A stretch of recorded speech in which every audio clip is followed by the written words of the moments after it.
prier, prier, prier, prier. Le combat spirituel, comme on a vu hier. Et il y aura toujours une opportunité à travers les besoins ressentis pour le bon que tu vas établir. Voilà. C'est ça. Il faut chercher les bons. Il faut identifier les besoins ressentis. Parce que la personne ne va pas te fuir toute la vie. Si tu es persévérant, tu ne vas toujours pas la rattraper quelque part. S'il y a un nœud et tu apprends que la personne est frappée par un nœud, tu peux aller, n'est-ce pas? C'est important. Et souvent, on est plus ouvert. Il y a une distance qui s'est créée parce que toi, tu es déjà dans ton monde, eux, ils sont dans leur monde. Mais c'est l'ennemi qui fait ça. Il faut prier et se laisser diriger par le Saint-Esprit. D'accord. Donc, nous allons continuer. Ok, il y a une question ici.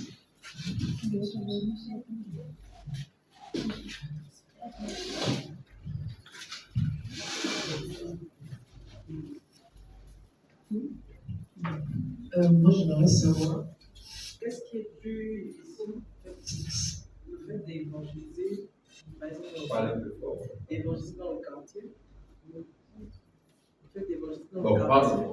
Voilà, le fait d'évangéliser dans le quartier, c'est-à-dire on fait le porte à porte, on connaît peut-être des voisins, et le fait, par exemple, de passer à un endroit, par exemple, des voyageurs qui voyagent et tout, etc.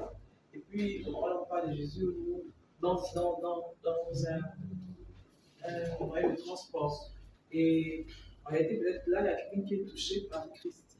Et puis, en fait, qu'est-ce qui est le plus efficient? C'est le fait de parler de Jésus dans ces moyens de transport sans avoir des contacts directs avec ces personnes, parce que parfois, ils n'ont pas nos contacts, ils descendent parfois avant, bien, où on ne les connaît pas. Et puis, peut-être qu'ils sont dans le besoin, ou bien ils ont accepté Christ, on ne le sait pas. Bien, ils sont dans le besoin de vouloir nous contacter. Et on privilégie cette façon de faire que le porte-à-porte. On ne sait pas. En fait, qu'est-ce qui est mieux dans ce cas? Est-ce qu'il va falloir privilégier, dans le cas de l'évolution personnelle, en fait, le voisinage ou bien son entourage, le milieu dans lequel on a parce qu'on a directement le contact, on peut facilement persévérer avec les gens en fait, qui ont veut gagner à Christ, que de parler comme ça à des inconnus. Voilà. Ah, ça c'est une bonne question. Mais si nous ne parlons qu'à des personnes que nous connaissons, ça va être un peu compliqué. Sinon, même nous, on n'avait pas reçu l'évangile, hein, parce que les gens sont partis de loin pour nous annoncer l'évangile. Et Philippe, avec le nid que Dieu vient, je pense que c'était des inconnus, hein, l'un pour l'autre. Voilà. Donc, même si, dans ce cas-là, on n'a pas les contacts, on les établit. Hein, c'est-à-dire qu'on fait notre part. Autre est celui qui sème, c'est un principe très important, ce que Jésus a établi en Jean 4. Autre est celui qui sème, autre celui qui moissonne.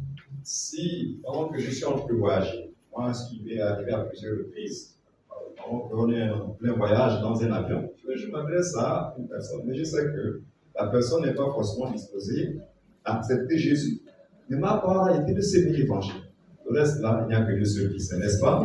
C'est au ciel qu'on saura si effectivement nous s'aimons avec nos portées du public. Donc, notre responsabilité consiste à s'aimer l'évangile.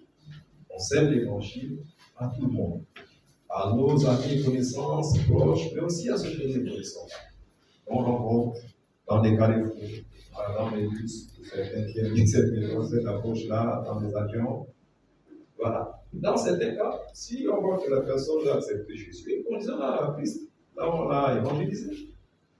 Maintenant, on peut effectivement aujourd'hui, avec la technologie, on prend le numéro, souvent on demande le numéro WhatsApp, c'est ça, non?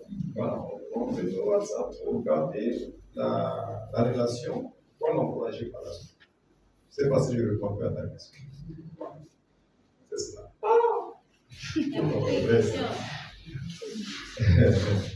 Hein, c'est cela. Donc, nous ne sommes pas limités. Même si la personne accepte Jésus, on ne peut pas la suivre. Regardons l'histoire de Philippe et Luc. Faisons confiance au Saint-Esprit. Voilà. Si c'est le Saint-Esprit qui nous a conduits à parler avec cette personne et la personne a accepté Jésus, même si on a peur de lui, ce n'est pas grave. Le Saint-Esprit va s'occuper du reste. Ce sont de nous. Oui. Vous vous réveillez bizarrement. Donc, moi, je veux savoir. On a encore des choses à voir là. Donc, moi, je veux savoir, les gens avec qui vous avez accepté le Seigneur, vous vous évangélisez ensemble, vous êtes fait baptiser ensemble, ils connaissent la parole de Dieu et qui se détournent de la parole de Dieu. Est-ce qu'il faut encore évangéliser ces mêmes personnes? D'ailleurs, j'ai répondu à cette question. Est-ce que tu étais d'ailleurs? Ah, d'accord, c'est ça. Que devons-nous faire? Qu'est-ce qui a été dit hier? Oui? Que devons-nous faire? Ces personnes qui ont le pouvoir, c'est ça, non? Que devons-nous faire? Est-ce qu'il faut encore expliquer l'évangile? Ils vont vous dire, mais non, ça n'a pas changé. Hein? Donc, il faut les encourager à revenir à Christ, simplement. Hein? Il y a des histoires dans la Bible, des histoires historiques, des appels de Dieu à Israël. Reviens à ton Dieu. C'est cela. Dieu t'aime toujours. Malgré la chute. C'est ça. Il faut les encourager. Il ne faut pas les juger. Il faut les encourager. Oui.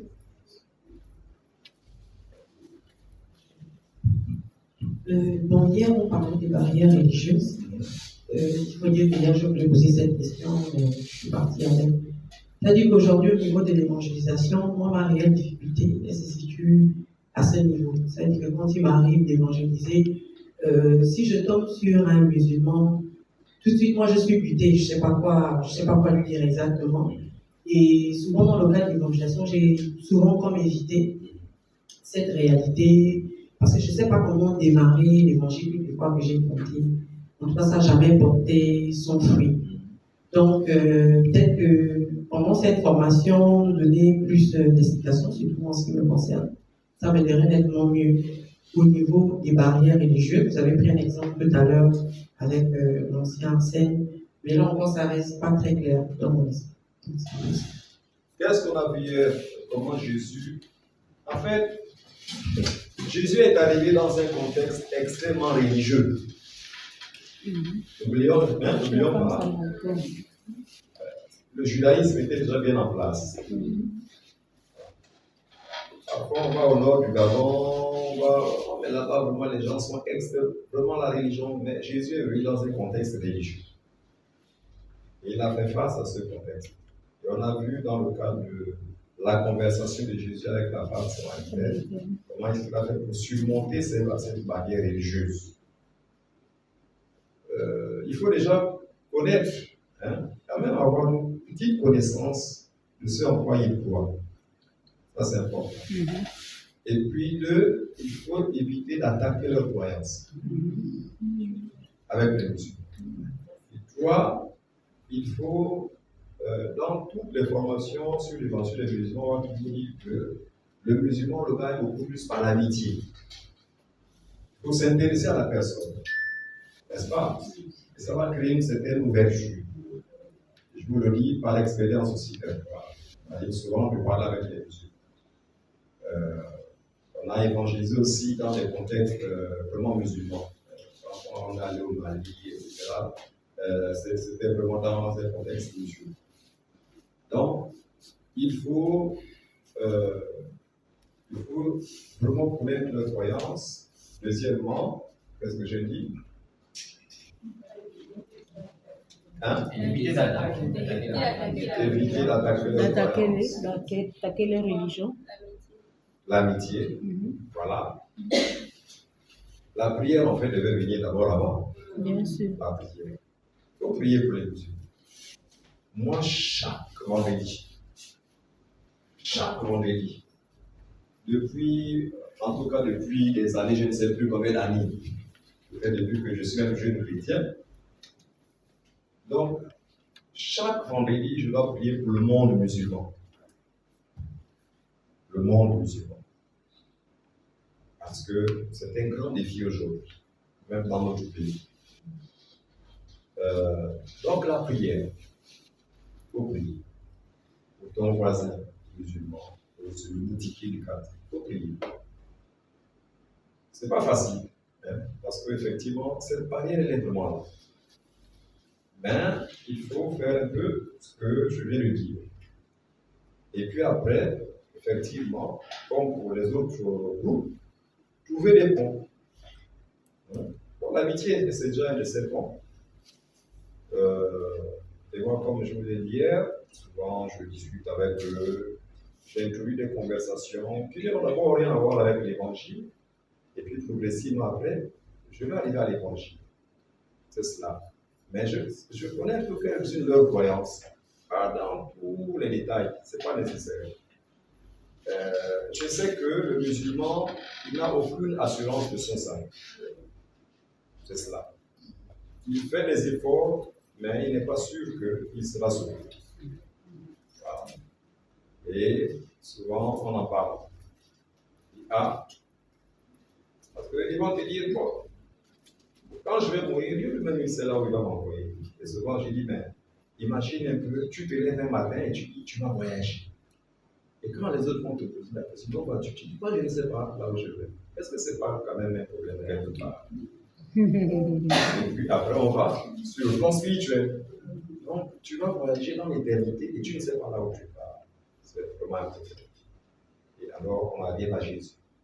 Il nous donne vraiment la garantie, n'est-ce pas? Donc, c'est tout ça. Connais aussi ton message, le message que tu portes. Ce n'est pas un débat religieux, on va dire. Le salut, le message du salut. C'est ce que nous portons. Voilà. Ok, dernière question. Bon, deux dernières questions et puis on va s'arrêter là, s'il vous plaît. On a encore 30 minutes. On va faire ce qu'on peut faire. Donc, on va terminer. Merci pour la parole. On va toujours parler des barrières religieuses. Maintenant, on va se centrer en Afrique et précisément au Gabon. Souvent, il y a des personnes qui nous disent la religion chrétienne est une religion importée. Et qu'est-ce que vous voulez nous apprendre sur une religion que vous ne maîtrisez pas? Souvent, je suis butée parce que je ne savais pas comment répondre à ces personnes face à cette question. Parce qu'il y a la religion traditionnelle africaine. Voilà, la religion, le Bwiti, voilà. Et est-ce que nous devons avoir un pont d'amitié avec ces personnes pour pouvoir introduire... Toujours et toujours. C'est-à-dire que les principes que nous devons voir, si vous voyez bien, sont des principes bibliques. Hein? On a vu avec l'exemple de Jésus, n'est-ce pas? Voilà. Il n'y avait pas meilleur gagneur d'âme que Jésus. Donc, tous les principes que nous voyons sont tirés de son exemple. Hein? Et aussi quelques initiatives de ce temps. Donc, Jésus était l'ami des publicains et des gens de mauvaise vie. Apprenons à ne pas juger les gens. Parce que je sais aussi que nous aussi, nous-mêmes en tant que chrétiens, nous sommes un obstacle. C'est-à-dire nous avons un tel zèle qui parfois est un zèle amer. Qui tend souvent à condamner, à juger, à culpabiliser. Voilà. Donc, apprenons à accepter les autres dans ces emplois et le pouvoir. Et puis, établissons des ponts. Ne les jugeons pas. Parce que le Fils de Dieu n'est pas venu pour juger. Il est venu pour sauver. Et donc, Jésus n'a pas parlé de religion avec la femme samaritaine. Et de plus en plus, je suis convaincu que c'est un terrain sur lequel nous devons souvent éviter d'aller.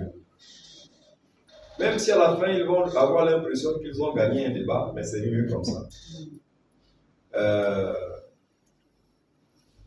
C'est-à-dire, quand nous allons vers eux, ce n'est pas pour leur faire changer de religion. Ça concerne aussi les musulmans, n'est-ce pas? Parlons-leur du salut. Hein? C'est-à-dire, parlons du salut. Que oui, parfois je donne même raison aux gens. Quand je parle aux musulmans, par exemple, Je ne veux pas tirer la couverture pour montrer que la religion chrétienne est la meilleure, non. C'est-à-dire, j'inclus aussi. C'est-à-dire que le christianisme en tant que religion ne peut sauver personne. Vous êtes d'accord avec moi? Ce n'est pas le christianisme qui sauve, c'est Jésus qui sauve, n'est-ce pas? Et que la vérité, c'est que nous aussi, dans le christianisme, nous avons beaucoup de défaillances. Parce qu'il y a la religion chrétienne. Hein? Parce qu'il y a la religion chrétienne. Il y a la religion chrétienne.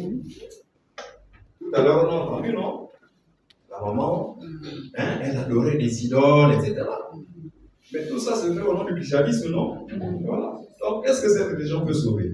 Sinon, pourquoi est-ce qu'elle est là ce soir? Ou elle a témoigné ce soir? Donc, la religion, là, ne parlons pas aux gens de la religion. Donc, si vraiment le traditionnaliste dit, mais la religion chrétienne, là, elle est... D'accord, mon ami, hein, c'est ça, la religion chrétienne, là, c'est vrai, elle est partie de loin, hein, elle est venue chez nous, là, mais je ne suis pas en train de te parler d'une religion, parce qu'aucune religion ne pourra te sauver, ni la religion chrétienne, ni même ce en quoi tu crois. Parce que ce en quoi tu crois, les ancêtres, là, ça c'est bien, mais je suis en train de te parler de ton salut éternel. C'est le salut. Ne nous perdons plus dans les débats. Hein? Maintenant, si tu parles du salut, la personne est toujours fermée, c'est pas grave. Jésus a dit celui qui croira et qui sera baptisé sera sauvé, non? Celui qui ne croira pas. C'est comme ça. Donc, on ne cherche pas à faire plaisir aux gens. On annonce. Nous sommes des annonciateurs. C'est bon, maman? Ok, la dernière intervention. C'est-à-dire, si on comprend ça, si on intègre le fait que désormais, quand quelqu'un nous parle de religion, dis donc, c'est bien, vraiment, tu as raison. Mais je ne te parle pas de religion, parce qu'aucune religion ne peut sauver. Donc, toutes les religions dans le monde, là, d'abord, aucune religion n'a pu changer un cœur, c'est ce que je leur dis souvent. Amen. Parce que dans les églises, dans les mosquées, les gens sont encore perdus, ils sont dans le péché. Oui, ça c'est comme ça. Hein? Et puis, aucune religion ne peut te donner l'assurance que quand tu vas mourir, là, tu vas le voir. Donc, bon, maintenant, finalement, à quoi c'est la religion? Ouais. Et parfois, je vais même plus loin en disant qu'il y a même juste que c'est une question de... en fait, la religion aide souvent les gens à être un peu bien moralement, n'est-ce pas? Mais il y a des gens qui n'ont même aucune religion, qui sont même mieux que ceux qui ont une religion. Amen. Parce que le problème du monde, c'est aussi un problème religieux. Regardez un peu les pays où il y a la religion là. L'intolérance. Donc, parlons du salut. C'est pas ça? Il nous a ordonné de faire quoi? De porter quoi? Le salut, non? Voilà. C'est pas la religion. Non. Comment faire si la personne à qui on annonce l'évangile nous dit clairement que je ne suis pas encore prêt? Comment faire? Est-ce qu'il faut insister ou bien la laisser partir? Il ne faut pas insister. Laissez partir.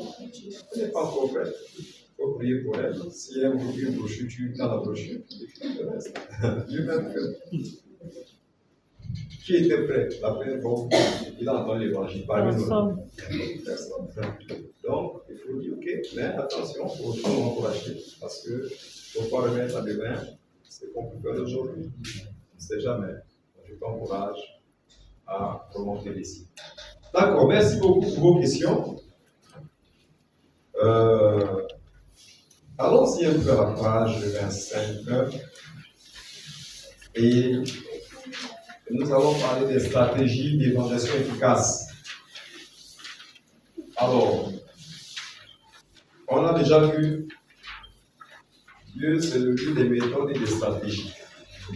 Et Jésus a toujours utilisé des stratégies d'évangélisation. Bon, comme je disais, c'est-à-dire que moi je suis un évangéliste. Donc quand moi j'ai lu la Bible aussi avec les lunettes d'un évangéliste. C'est comme ça. On voit dans l'exemple de Jésus, comment est-ce qu'il a évangélisé? Qu'est-ce qu'il faisait vraiment?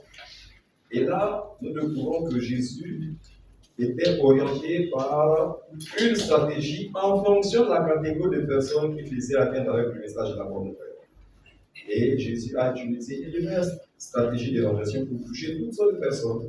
Par exemple, pour atteindre les foules, Jésus avait une approche différente de celle pour gagner les personnes éléments dignité. En effet, pour atteindre les foules, Jésus allait à leur rencontre dans les lieux publics. Vous êtes d'accord avec moi?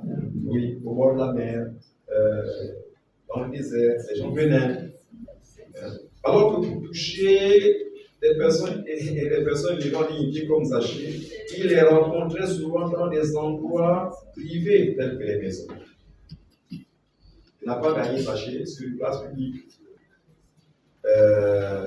Nicodème, c'était dans des entretiens privés, non? Voilà. C'est cela. Donc, nous comprenons alors l'importance de travailler avec une stratégie si nous voulons être efficaces dans l'œuvre de l'évangélisation qu'il nous a confiée. Maintenant, il faut noter qu'il n'y a pas de stratégie d'évangélisation passe-partout, c'est-à-dire de stratégie d'évangélisation unique pour tous les contextes ou milieux. La stratégie d'évangélisation doit être adaptée en fonction du milieu ou de la cible à atteindre. Et on dit que le but de la présente session est de présenter une série d'évangélisations conçues avec l'aide du Saint-Esprit dans l'optique d'équiper les évangélistes, les témoins, en vue d'une évangélisation mieux organisée, mesurable et efficace pour la gloire de Dieu et pour le salut du plus grand nombre, en divers endroits. Jésus a dit, allez pour tout le monde et prêcher la bonne nouvelle. Maintenant, dans cette leçon, nous allons voir deux stratégies seulement. La première stratégie, à la page 26, chez les autres peut-être à la page 27, 26, la stratégie numéro 1. On a vu les méthodes d'évangélisation. Maintenant, on va voir la stratégie d'évangélisation. On a des objectifs. Maintenant, comment faire pour atteindre ces objectifs? Eh bien, on va faire appel à des stratégies. Nous sommes d'accord? Voilà. Je te fixe des objectifs. Et pour atteindre des objectifs, il te faut une stratégie ou des stratégies. Donc, l'approche. Pouvoir atteindre ton objectif. On veut gagner des âmes, n'est-ce pas? Mais quelle va être notre stratégie? Pouvoir gagner des âmes. Les méthodes, on va les utiliser. Mais les méthodes sont comme des tactiques dans ce univers. Alors, les méthodes s'inscrivent doivent être, disons, utilisées dans le contexte aussi d'une stratégie. C'est comme, par exemple, pour les équipes de football. Alors, il y a ceux qui critiquent le Real, il y a ceux qui disent beaucoup de choses, mais pour gagner la Champions League, chaque équipe doit avoir une stratégie. Vous pouvez avoir le meilleur joueur, mais si vous n'avez pas la stratégie, vous n'allez pas gagner. Vous comprenez? On peut avoir toute cette connaissance-là, mais si on n'a pas une stratégie pour gagner ce quartier, on ne sera pas efficace. Il faut une stratégie. Donc, le Real dit, bon, moi, je veux gagner la Champions League, mais je sais quand même que Manchester City, ils sont très forts chez eux. Là. Donc, quand on va aller là-bas, ne jouons pas comme eux. Nous, on va vraiment nous regrouper en défense. Et ils ont considéré, ils ont fait match nul. C'est pas ça? Pour ceux qui suivent le football, là, c'est ça, non? Voilà, là, je taquine un peu les supporters du Barça. D'accord. Mais c'était une stratégie, simplement. Parce qu'en guerre, si tu n'as pas la stratégie, tu ne peux pas gagner. Et dans l'évangélisation, nous voulons gagner des âmes. Nous ne voulons pas gagner que quelques âmes, nous voulons gagner beaucoup d'âmes. Nous voulons gagner un quartier. Mais quelle est notre stratégie? Regardez. Les francs-maçons. Parlons comme ça un peu. Vous voyez que les francs-maçons, eux, ils ont une stratégie pour gagner des gens de la franc-maçonnerie. Vous comprenez?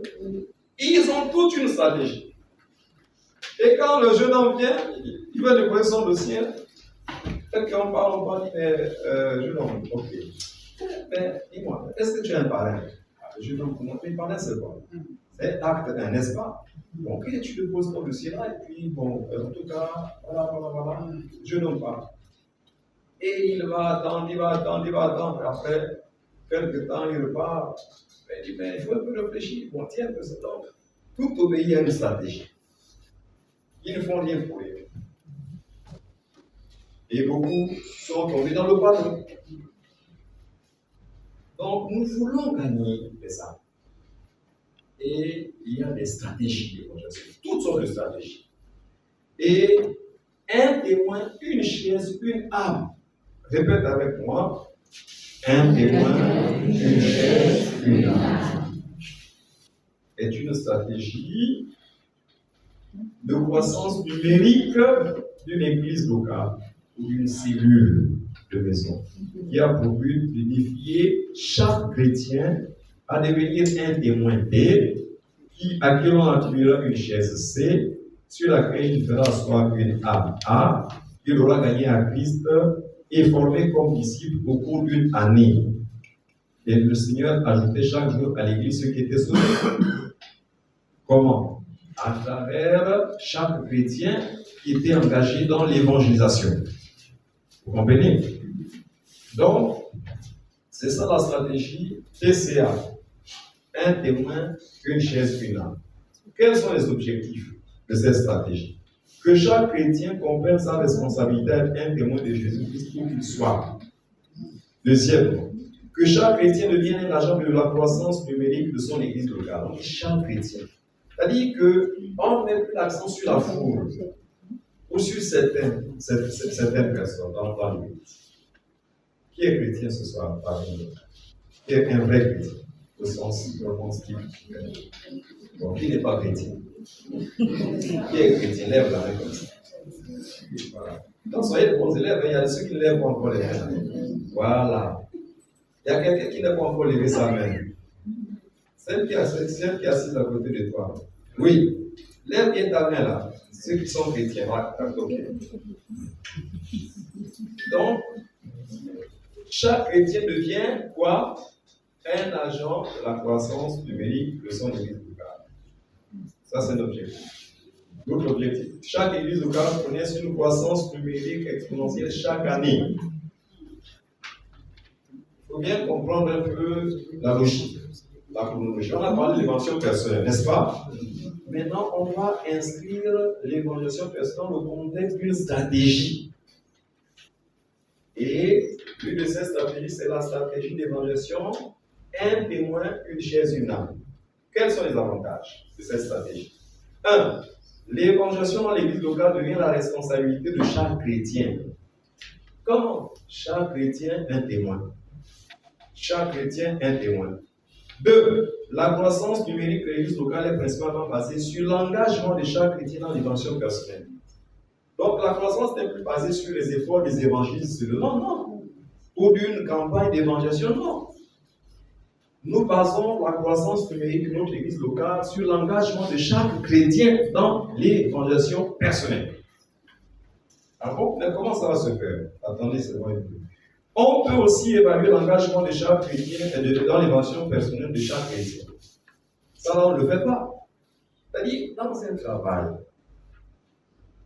ou sinon que si on confie à quelqu'un un travail qu'on n'évalue pas, est-ce qu'il va bien le faire? Non. Est-ce qu'il va le faire convenablement? Non. C'est pourquoi, pour ceux qui sont dans les administrations des sociétés, vous êtes évalués. Mais est-ce que dans l'église locale, on évalue les gens? Non, l'église, c'est l'endroit où, oh Dieu, c'est un bon Dieu. Il ne va pas bon Dieu comme dit le pasteur Garamou. Tout le monde est doux.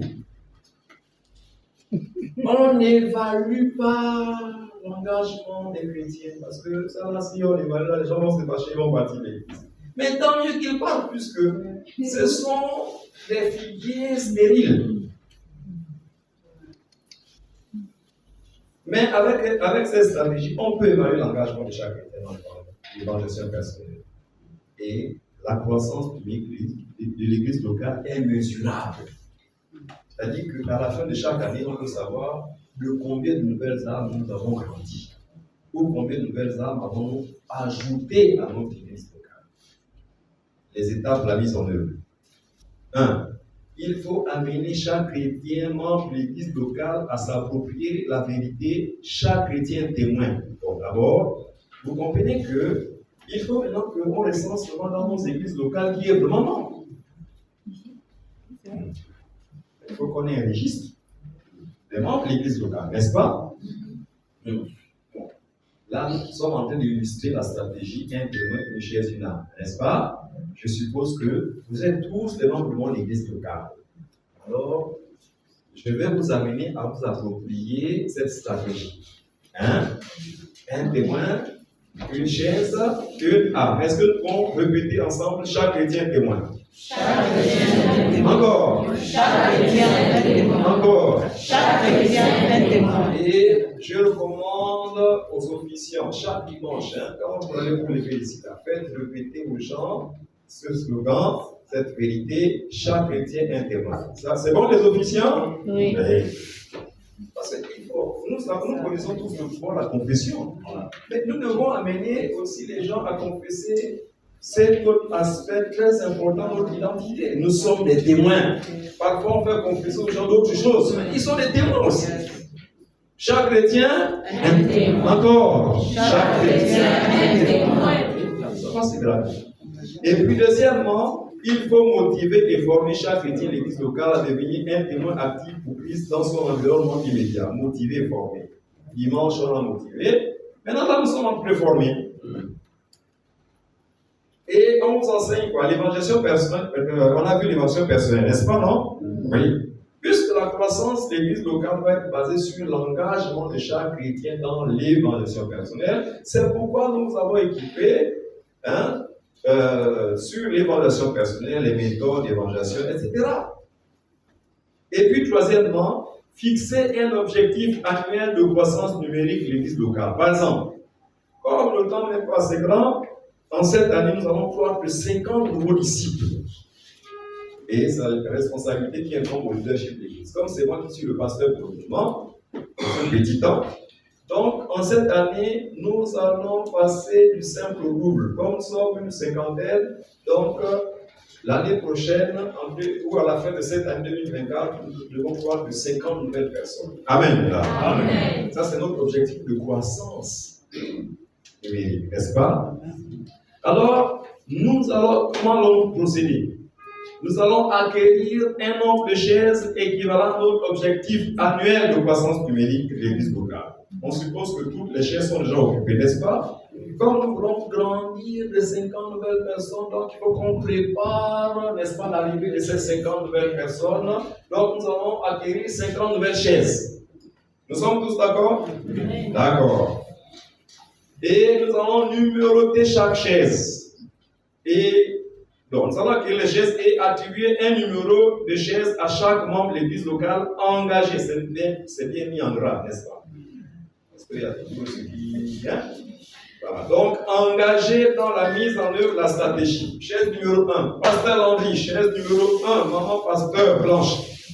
Chaise numéro 3, Ancien. Chaise numéro 4, Diacre. Dans les églises, il y a les anciens qui évangélisent déjà. C'est ça. Hein, c'est ça, non? Il y a l'évangéliste pas aussi. Jamais.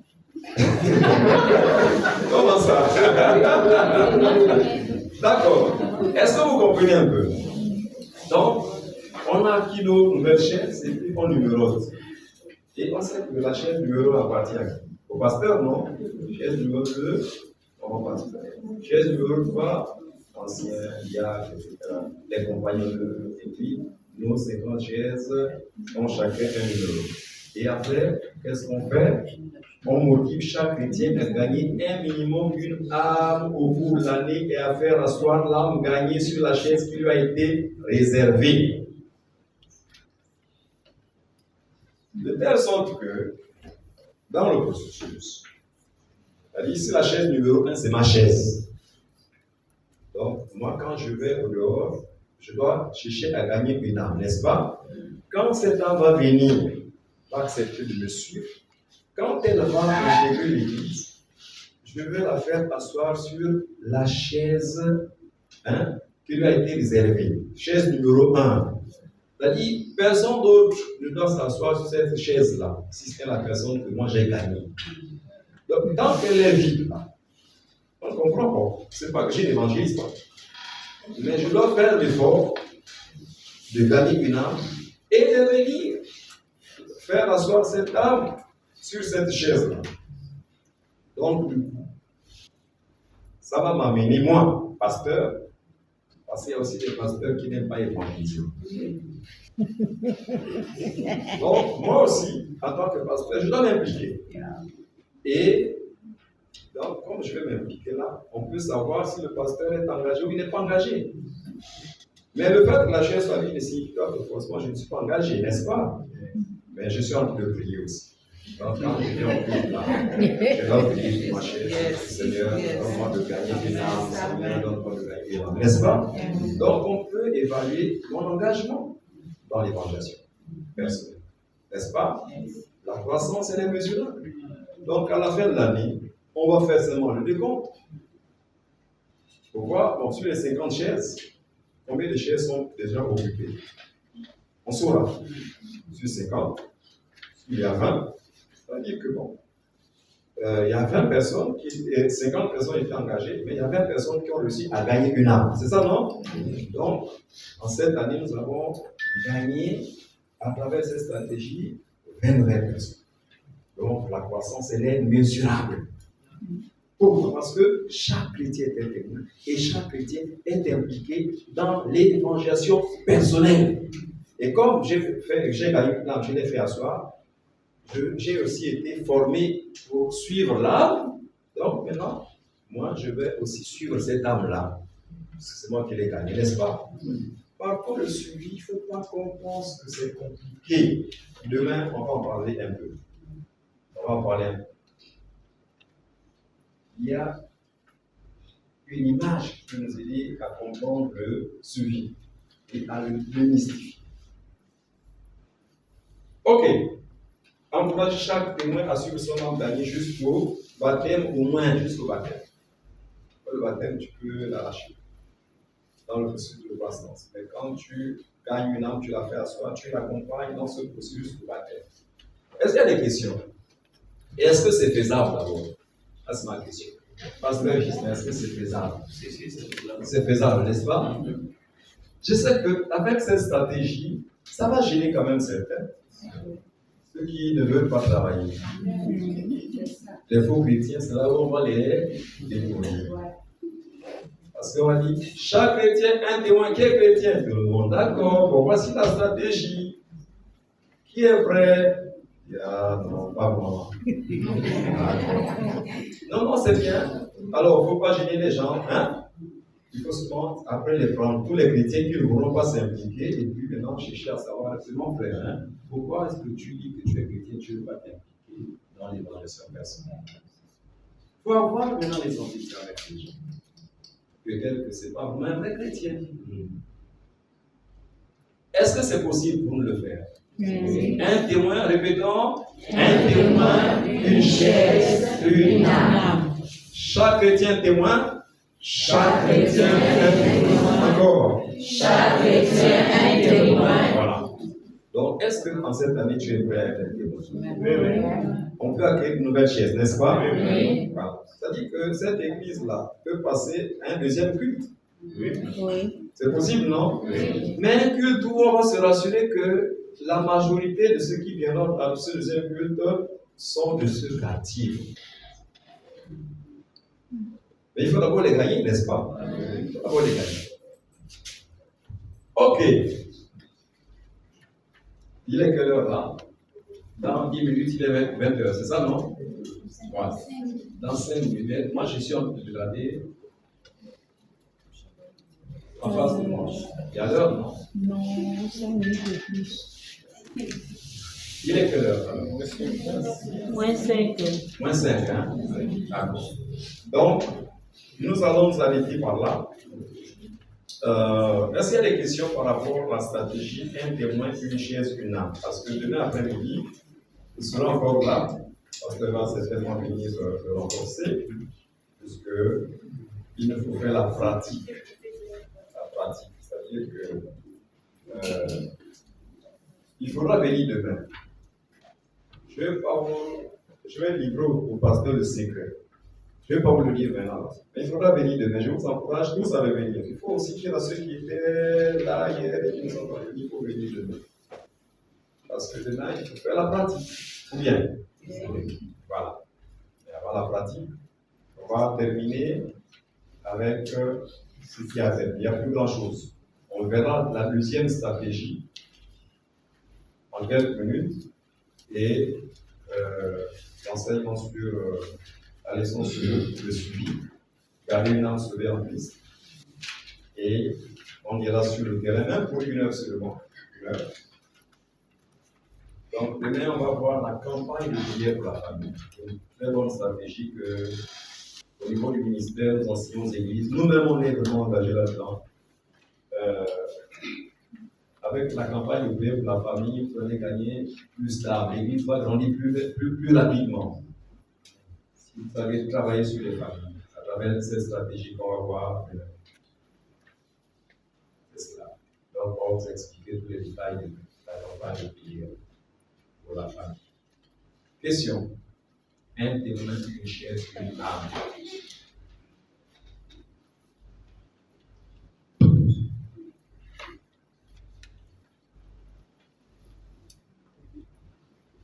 Donc, comme tous ne sont pas de cette église locale, et béni soit Dieu pour les leaders qui sont là, vraiment, quand c'est dans vos églises, prenez la stratégie un témoin, une chaise, une âme.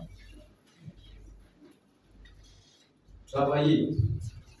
C'est-à-dire que souvent, je leur dis, on dit aux gens, bon, il serait peut-être mieux au tout début de ne pas impliquer tout le monde, que le pasteur travaille seulement avec ceux qui ont suivi la formation, peut-être ajouter quelques personnes. Pour vous-même d'abord faire l'expérimentation. Si par exemple, pour cette église, il y a 20 personnes qui ont par exemple suivi la formation, ok, faites l'expérimentation avec ces 20 personnes. Voilà, avec ces 20 personnes, pour voir comment ça marche. Donnez-vous un délai, peut-être de 3 mois. Pendant 3 mois, on travaille sur cette stratégie avant de l'étendre aux autres. Parce que après 3 mois, vous allez évaluer. 20 personnes, c'est 20 nouvelles âmes gagnées, n'est-ce pas? Si au cours de 3 mois, vous avez réussi à gagner ces 20 personnes ou 10 personnes, tant mieux. Vous pouvez montrer aux gens que c'est une stratégie qui est vraiment efficace. Donc maintenant, on peut impliquer les autres. C'est bien comme ça? Voilà. Parce que là, c'est encore la théorie. Mais je sais qu'il faut souvent beaucoup de courage pour opérer des changements. Parce que parfois, les gens ne veulent pas être bousculés. Les gens veulent venir s'asseoir seulement, mais ils ne veulent pas travailler pour le royaume. Mais Dieu veut que chaque chrétien soit impliqué. Il ne veut pas les chrétiens stériles. Il ne veut pas les chrétiens qui sont des assistants des autres. Alors, que Dieu bénisse abondamment. Amen.